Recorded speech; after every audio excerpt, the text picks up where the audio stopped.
Hello everyone, this is Siddharth Patel and welcome to Magnet Brains. इस लेक्चर में हम आर्टिकल 33, 34 और 35 को कंप्लीट करेंगे और उसके बाद में हम एक नया टॉपिक स्टार्ट करेंगे और इस लेक्चर में हम फाइनली फंडामेंटल राइट्स को कंप्लीट कर लेंगे। आई होप आपको आर्टिकल 32 समझ में आया होगा। उसमें हमने राइट टू कॉन्स्टिट्यूशनल रेमेडीज देखा था कि ये राइट्स को कैसे प्रोटेक्ट किया जाता है, कैसे हम सुप्रीम कोर्ट को अप्रोच कर सकते हैं और सुप्रीम कोर्ट और हाई कोर्ट कौन कौन सी रिट्स इशू करती है। आर्टिकल 32 बेसिकली एक बहुत इंपॉर्टेंट आर्टिकल था क्योंकि विदाउट आर्टिकल 32 फंडामेंटल राइट्स का कोई मतलब नहीं है। Article 32 is an heart and soul of the constitution. So I hope आपको आर्टिकल 32 समझ में आया होगा और अब हम आर्टिकल 33 को समझते हैं, 34 को समझते हैं और 35 को समझते हैं। तो देखते हैं आर्टिकल 33 किस बारे में बात करता है। The power of the parliament to modify the rights confirmed by this part in the application to the forces. The power of the parliament to modify the rights confirmed by this part. This part मतलब कौन सा part पढ़ रहे हैं हम लोग अभी part 3 पढ़ रहे हैं। पार्ट 3 क्या है? पार्ट 3 फंडामेंटल राइट्स है। So the power of the parliament. अब देखो यहाँ पे वर्ड कौन सा है? Power of the parliament. अब यहाँ पे पार्लियामेंट मतलब हमारी लोकसभा, राज्यसभा। पार्लियामेंट मतलब स्टेट, जो इंडिया की जो पार्लियामेंट है, यूनियन वाला बात हो रही है। यहाँ पे स्टेट लेजिस्लेचर की बात नहीं हो रही है, ठीक है। सो हमें power of the parliament word पे फोकस करना है। To modify the rights confirmed by this part means fundamental rights in the application of the forces etcetera. अब हम देखते हैं कि इसके क्लॉजेस क्या क्या है, क्योंकि क्लॉजेस से हमें समझ में जाएगा कि आर्टिकल बेसिकली किस बारे में बात कर रहा है। आर्टिकल बोल रहा है द पार्लियामेंट में by this part shall in the application to members of the armed forces. यहाँ पे फोर्सेस की बात की गई है, तो कौन कौन सी फोर्सेस की बात की गई? Armed forces, members of the forces charge with the maintenance of public order मतलब police, persons employed in any bureau or organization established by the state for the purpose of intelligence, counter intelligence। जो हमारी intelligence agencies होती है, जो यहाँ पे जो हमारे वर्कर्स काम करते हैं, जो यहाँ पे कर्मचारी काम करते हैं, उनकी बात की गई है। फिर किसकी बात की गई है? Person employed in connection with the telecommunication system for the setup for the purpose of any bureau, force or organization to be restricted or abrogated so as to ensure the proper discharge of their duties and the maintenance of discipline among them। अब basically article ये बोल रहा है, समझने में ऐसा लग रहा है कि कुछ समझ नहीं आ रहा सर, आपने तो बस पढ़ दिया है, समझ नहीं आ रहा। तो अब देखते हैं कि इसका मीनिंग क्या है। आर्टिकल ये बात कर रहा है कि पार्लियामेंट में बाय लॉ, पार्लियामेंट लॉ बनाती है ना, जैसे आर्मी के लिए कोई लॉ बना दिया, नेवल के लिए लॉ बना दिया, पुलिस के लिए लॉ बना दिया, तो पार्लियामेंट में बाय लॉ, पार्लियामेंट कोई लॉ बना सकती है कि इन लोगों की फंडामेंटल राइट्स कर्टेल की जा सकती है। जैसे आर्म्ड फोर्सेस, जरूरी नहीं है ना कि वो अपनी freedom of speech and expression exercise कर सके। वो कोई भी प्रेस करने से, कोई भी मीडिया के सामने उनको बोलने से पहले 10 बार सोचना पड़ता है और उन्हें इतनी छूट भी नहीं है कि वो वहां जाके कुछ भी बोल दें। तो एक तरीके से देखो तो इनकी फंडामेंटल राइट्स कर्टेल हुई ना। जो पुलिस है, जो आर्म सर्विसेज है, ये हमेशा काम करते रहते हैं, ना दिवाली, ना होली, ना ईद, ना क्रिसमस, कुछ भी नहीं ना, इन लोगों के लिए कोई छुट्टियां नहीं है। तो फंडामेंटल राइट्स कर्टेल हुई कि नहीं हुई? इनकी फंडामेंटल राइट्स तो एक तरीके से कर्टेल हुई ना। तो पार्लियामेंट में बाय लॉ पार्लियामेंट बता सकती है और पार्लियामेंट इनकी फंडामेंटल राइट्स कर्टेल कर सकती है। और इनकी अगर फंडामेंटल राइट्स कर्टेल हो रही है तो ये कोर्ट में नहीं जा सकते कि हमारी फंडामेंटल राइट्स कर्टेल हुई है, क्योंकि पार्लियामेंट ने लॉ के द्वारा डिसाइड कर दिया गया है, पार्लियामेंट ने बता दिया है कि इनको कैसे काम करना है, कैसे फंक्शन करना है। ये सारी चीजें क्लियर है। सो इन लोगों की फंडामेंटल राइट्स हमेशा वायलेट होती है। हमारी तो छोटी सी भी राइट वायलेट हो जाती है तो हम केस फाइल करने चल जाते हैं, कितनी सारी PILs, रेट्स, ये सारी चीजें वहां पे फाइल हो जाती है। लेकिन इन लोगों की तो आम जिंदगी की इंटेलिजेंस एजेंसी हमेशा काम करती रहती है, टेररिज्म का डर लगा रहता है, देखते रहते हैं ये लोग, इंसर्जेंसी का ध्यान रखते रहते हैं, है ना। तो इन लोगों के लिए तो कोई छुट्टी वगैरह नहीं होती, ना रात, ना दिन, ना सुबह, हमेशा की 24/7 ड्यूटीज है इनकी। तो इनकी कहीं ना कहीं तो फंडामेंटल राइट्स वायलेट हो रही है ना। तो उसी को बताया गया है कि इनकी राइट्स वायलेट होती हैं, पार्लियामेंट लॉ बना सकती है और ये हाई कोर्ट या सुप्रीम कोर्ट नहीं जा सकते अपनी फंडामेंटल राइट्स के वायलेशन के लिए। Power of the parliament to modify the rights, इनकी राइट्स मॉडिफाई कर दी जाती है। आर्टिकल 34 क्या बोलता है?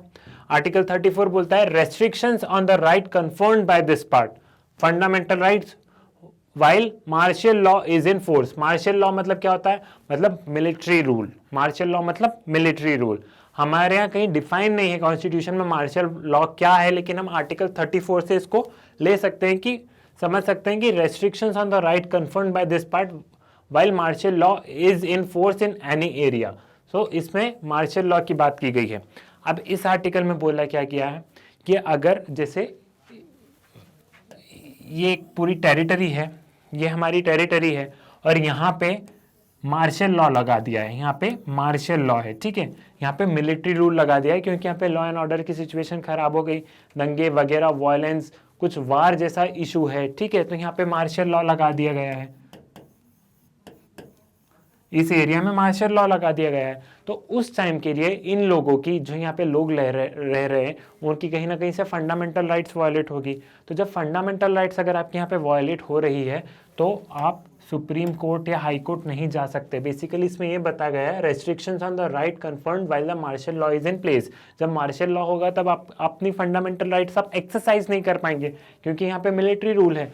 तो यहाँ पे जो सिटीजन्स रह रहे हैं, यहाँ पे जो सिटीजन्स रह रहे हैं, ये वाले सिटीजन्स, कलर चेंज नहीं हो रहा देखो, ये वाले जो सिटीजन्स हैं ये लोग अपनी फंडामेंटल राइट्स एंजॉय कर रहे हैं, they are enjoying their fundamental rights. लेकिन ये वाले जो सिटीजन्स हैं वो अपनी फंडामेंटल राइट्स एंजॉय नहीं कर रहे हैं, तो ये वाले सिटीजन्स की राइट कर्टेल हो सकती है, ठीक है।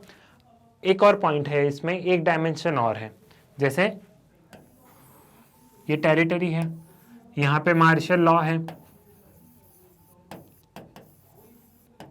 यहाँ पे मार्शल लॉ है, तो जब मार्शल लॉ लगता है तो इन लोगों को, जो आर्मी रहती है उसे कुछ स्ट्रिक्ट स्टेप्स लेने होते हैं। उनसे कई बार उनको लोगों को जेल में भी डालना पड़ता है, वायलेंस को शांत भी कराना पड़ता है, तो कई बार उनसे कुछ क्राइम्स भी हो जाते हैं। क्राइम तो नहीं बोल सकते हैं, कई बार वो लॉ एंड ऑर्डर की सिचुएशन मेंटेन करते हैं, तो कुछ ऐसी चीज़ें हो जाती हैं जो शायद या तो नहीं होनी थी या फिर वो उस सिचुएशन को कंट्रोल करने के लिए उनको जरूरी था कि वो उसको पकड़ के जेल में डाले तो ही सिचुएशन कंट्रोल होगी, क्योंकि उनको भी तो लॉ एंड ऑर्डर मेंटेन करना है। तो अगर इनसे कुछ ऐसी चीजें हो जाती है तो उसको पार्लियामेंट ने इंडेमनीफाई कर दिया, मतलब पार्लियामेंट ने इन लोगों को प्रोटेक्ट किया है। इंडेमनीफाई मतलब प्रोटेक्शन दी है कि अगर इन लोगों से अपनी ड्यूटी एक्सरसाइज करते वक्त कोई ऐसी चीज हो जाती है तो इनको प्रोटेक्शन मिली गई है। आर्टिकल 34 में बताया कि पार्लियामेंट इन्हें प्रोटेक्शन दे सकती है। क्लियर है?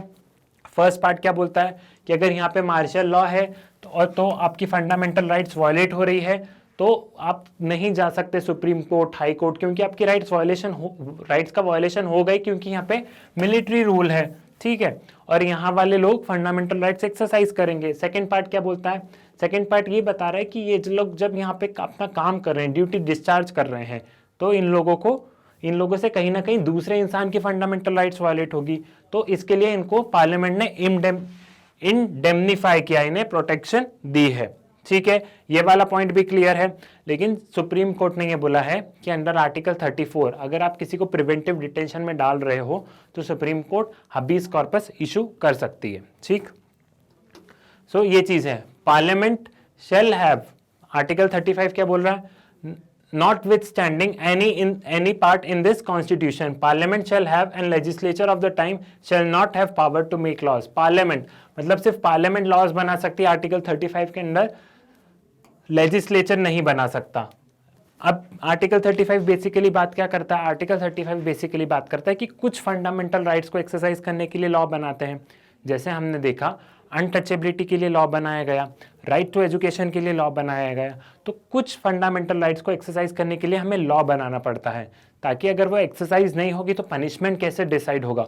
वो पार्लियामेंट ही डिसाइड करेगी। लेजिस्लेचर, स्टेट लेजिस्लेचर है, वो डिसाइड नहीं करेगा, सिर्फ पार्लियामेंट ही डिसाइड करेगी, ठीक है। जैसे पार्लियामेंट ने कौन से लॉ बनाया? अभी हमने आर्टिकल 33 में देखा था। 33 में क्या देखा था? 33 में ये देखा था कि जो फोर्सेज रहती हैं उनकी कहीं ना कहीं फंडामेंटल राइट्स वायलेट होती है, तो पार्लियामेंट ने बाय लॉ बता दिया ना कि आपकी राइट्स वायलेट होगी, आपको इतना काम करना है, आपको फ्रीडम एंड स्पीच पे कहीं ना कहीं वायलेशन होगा, तो वो फंडामेंटल राइट्स ने लॉ बना दिया। आर्टिकल 34 में हमने देखा था कि आपकी फंडामेंटल राइट्स वायलेट हो सकती है उस टाइम पे जब तक के लिए मार्शल लॉ है, या फिर जो या फिर जो वहाँ पे जो मिलिट्री है, अगर वो अपना काम कर रही है, वो वहाँ पे लॉ एंड ऑर्डर की सिचुएशन को ठीक कर रही है, तो उनसे गलती से किसी की दूसरे इंसान के फंडामेंटल राइट्स वायलेट हो सकती है। तो पार्लियामेंट ने लॉ बनाया कि उनको प्रोटेक्शन दी जाए। तो पार्लियामेंट लॉ बना सकती है ताकि हम लोग अपने फंडामेंटल राइट्स को और अच्छे से एक्सरसाइज कर सकें, और कुछ एक्सेप्शंस के लिए, जबकि हमने आर्टिकल 33 और आर्टिकल 34 में देखा। अब राइट टू एजुकेशन के लिए एक्ट बनाया गया। रेसिडेंस वाला हमने आर्टिकल 16 में पढ़ा था कि residence as a criteria parliament decide कर सकती है जॉब अपॉर्चुनिटीज में। Residence as a criteria parliament decide कर सकती है किसमें, जॉब देने के लिए। तो पार्लियामेंट लॉ बना सकती है। प्रमोशंस, रिजर्वेशन के लिए पार्लियामेंट लॉ बनाती है, अनटचेबिलिटी के लिए, एजुकेशन के लिए। सो पार्लियामेंट कोई भी लॉ बना सकती है ताकि हम अपनी फंडामेंटल राइट्स एक्सरसाइज कर सके, अच्छे से एक्सरसाइज कर सकें। सो बेसिकली आर्टिकल 35 इसी चीज की बात करता है। Parliament shall have and legislature of the time shall not have power to make laws. Legislature of the time shall not have power to make laws with respect to matters which under clause 3 of article 13, clause 3 of article 32, 33, 34 में भी provided for the law made by the parliament। ये हमने देख चुके हैं, ठीक है। So article 35 भी clear है। I hope आपको article 33, 34, 35 ये आपको तीनों समझ में आ गए होंगे। मुझे ये भी उम्मीद है कि आपको फंडामेंटल राइट समझ में आ गई होगी। हमने आर्टिकल 12 से स्टार्ट किया था। 12 में हमने देखा था डेफिनेशन ऑफ द स्टेट से देखा था। उसके बाद हम आर्टिकल 35 तक आ गए और हमने सभी फंडामेंटल राइट्स को अच्छे से कवर किया है। तो हम एक क्विक रिवीजन करते हैं, एक शॉर्ट रिवीजन करते हैं कि हमने सारे फंडामेंटल राइट्स में क्या पढ़ा था। आर्टिकल 12 क्या बात करता है? बेसिकली आर्टिकल 12 बात करता है स्टेट की, डेफिनेशन ऑफ द स्टेट। उसमें हमने देखा था स्टेट के अंदर कौन कौन सी अथॉरिटीज आती है, ठीक है। तो स्टेट आर्टिकल 12 से रिलेटेड है। आर्टिकल 13 में हमने किसकी बात की थी? आर्टिकल 13 में हमने बात की थी प्री कॉन्स्टिट्यूशनल लॉ और पोस्ट कॉन्स्टिट्यूशनल लॉ की बात की थी। डॉक्ट्रिन ऑफ एक्लिप्स देखा था। हमने देखा था कि कोई भी लॉ जो कि अगर फंडामेंटल राइट्स को वायलेट करेगा तो वो नल एंड वॉइड डिक्लेयर कर दिया जाएगा बाय सुप्रीम कोर्ट। और प्री कॉन्स्टिट्यूशनल लॉज भी जो फंडामेंटल राइट्स को वायलेट कर रहे थे, जो फंडामेंटल राइट से कॉन्ट्रावीन कर रहे थे, उनको वो नल एंड वॉइड डिक्लेयर हो जाएंगे। ये हमने देखा था। फिर आर्टिकल 13 क्लॉज 3 किस चीज में बात कर रहा था? आर्टिकल 13 क्लॉज 3 बात कर रहा था definition of the law. Law के अंदर कौन कौन सी चीजें हैं, किस किस किस को लॉ के अंदर में रखा गया है। सो आर्टिकल 13 क्लॉज 3 ने लॉ की बात करी है। फिर आर्टिकल 14 कौन सा था? 14 था इक्वालिटी बिफोर द लॉ। हमने equality before of the law में क्या देखा था? The justice should be tilted in the favour of disadvantage, है ना। अगर किसी की अनइक्वल सर्कमस्टेंसेज है तो उसे अनइक्वल ट्रीटमेंट देना चाहिए। आर्टिकल 14 ही बेसिकली क्या था? रिजर्वेशन की स्टार्ट, रिजर्वेशन का बीच अगर हम लोग देखेंगे तो आर्टिकल 14 में ही देखते हैं, ठीक है। आर्टिकल 15 क्या था? Prohibition of the discrimination on the grounds of religion, race, caste, sex, place of birth, ये वाला आर्टिकल देखा था। 15 में याद रखने वाली कौन सी बात है? उसमें लिखा था prohibition on the ground the state shall not discriminate only.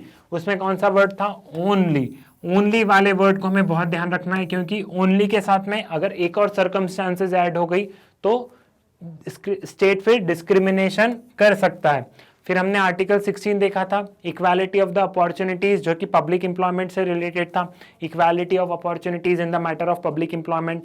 16 में ही हमने देखा था कि गवर्नमेंट रिजर्वेशन दे सकती है। हमने उसी में देखा था रिजर्वेशन और रिजर्वेशन की रिफॉर्म्स देखे थे। ईडब्ल्यूएस वाला रिजर्वेशन कैसे होना चाहिए, रिजर्वेशन में क्या क्या जरूरी है, आगे आने वाले टाइम में क्या जरूरी है, क्या डिबेट्स, हमने वो सारी चीजें कवर की थी।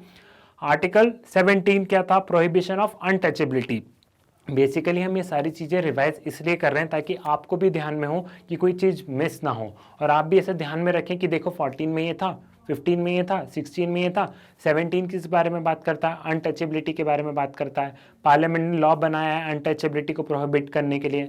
लॉ क्यों बनाया है? क्योंकि अगर स्टेट अनटचेबिलिटी को प्रैक्टिस करेगा तो हम कहाँ जा सकते हैं? हम सुप्रीम कोर्ट में जा सकते हैं। लेकिन अगर कोई इंडिविजुअल अनटचेबिलिटी को प्रैक्टिस करता है तो फिर क्या होगा? तो उसके लिए पार्लियामेंट ने लॉ बनाया है कि इस लॉ के तहत अगर कोई इंडिविजुअल अनटचेबिलिटी की प्रैक्टिस करता है तो आप कहाँ जा सकते हैं? आप सुप्रीम कोर्ट में जा सकते हैं, आप हाई कोर्ट में जा सकते हैं। आर्टिकल 18 क्या था? अबॉलिशन ऑफ टाइटल्स था कि हेरिडिटरी टाइटल्स नहीं चलेंगे, ठीक है। सो आर्टिकल 18 भी क्लियर होगा। फिर हमने आर्टिकल 19 से किस चीज़ के बारे में बात करने लग गए थे? Freedom of speech and expressions. उसमें हमने अलग अलग तरह की राइट्स पढ़ी थी। हमने सेंसरशिप देखा था कि मूवीज़ की सेंसरशिप करना क्यों ज़रूरी है। बताया था ना, फर्स्ट डे फर्स्ट शो वाला फिनोमिना है, उनके रेस्ट्रिक्शंस भी हैं, ठीक है। फिर आर्टिकल 20 कौन सा था, ऑफेंसेस वाला था, prohibition on the conviction of the offences वाला था। 21 right to life and personal liberty, बहुत इंपॉर्टेंट आर्टिकल है और हमने उसमें बहुत सुंदर डिबेट पढ़ी थी। Procedure establish by the law and due process of the law, हमने देखा था कि कैसे सुप्रीम कोर्ट ने अपने जजमेंट में प्रोसीजर स्टैब्लिश बाय लॉ के under he due process of law को लेके आ गए। ड्यू प्रोसेस ऑफ लॉ एक अमेरिकन कॉन्सेप्ट था, उसको कैसे इंडियन जुडिशरी ने अपने प्रोसीजर स्टैब्लिश बाय लॉ के अंदर ही ड्यू प्रोसेस ऑफ लॉ को वो लेके आ गई, ठीक है। फिर हमने डिबेट्स देखी थी। आर्टिकल 21 मैंने जैसा कि बताया कि बहुत इंपॉर्टेंट है, तो उसमें बहुत सारी डिबेट्स भी थी ना, यूथेनेशिया की थी, एंटी कन्वर्जन लॉ की थी, और हमने देखा था कि आने वाले टाइम में कि कैसे और डिबेट्स अनफोल्ड होंगे, हम उन्हें समझेंगे। आर्टिकल 21 में बेसिकली हर ह्यूमन राइट्स है, ठीक है, हर ह्यूमन राइट्स कवर हो रही है आर्टिकल 21 में। आर्टिकल 22 किस लिए था, प्रिवेंटिव डिटेंशन के लिए था। हमने प्रिवेंटिव डिटेंशन की सारी चीज़ें देखी थी कि मैजिस्ट्रेट को इन्फॉर्म करना पड़ेगा, और जितनी भी सारी चीज़ें थी प्रिवेंटिव डिटेंशन की, फ्री लीगल एड और 3 महीने का एडवाइजरी बोर्ड का काउंसिल वाला, ठीक है।